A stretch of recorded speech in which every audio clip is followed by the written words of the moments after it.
Hello everyone. Me personally, I would say that I really did enjoy Module 2.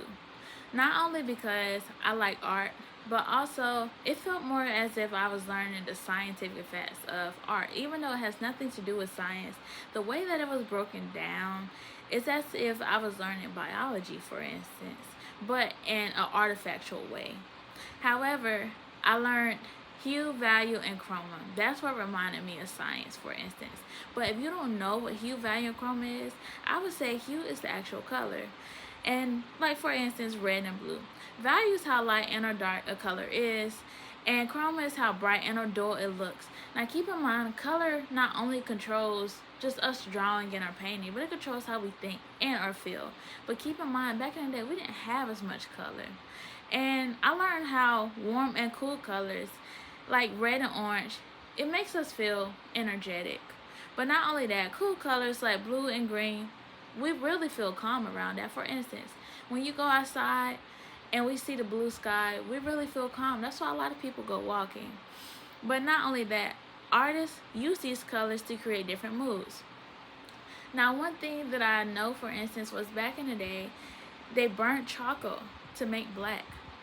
And I thought that was really interesting to me. They crushed insects to create red pigments, and they used toxic to create white paint. But now that technology has updated, they call RGBT the color system, which is quite interesting to me. But if you don't know what that is, it's red, green, and blue. And nowadays, we have 256 variations of color. And not just of any color, but every color has 256 variations. But in total, after viewing all of the variations of color and you're looking at technology, each human you're able to see 16.7 million different choices of color all in one, which is pretty interesting. Finally, I was able to learn about Marcus Aurelius, I believe. His book was called To Myself Before It Became Meditations. It reminded me that people have used color to express their thoughts and emotions a very long time ago.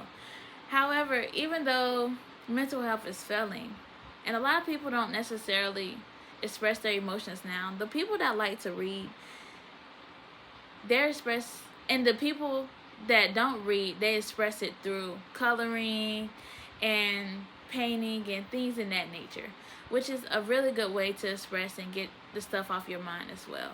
However, I hope you all enjoyed my video, and I hope you all do good on your final as well. Have a great day.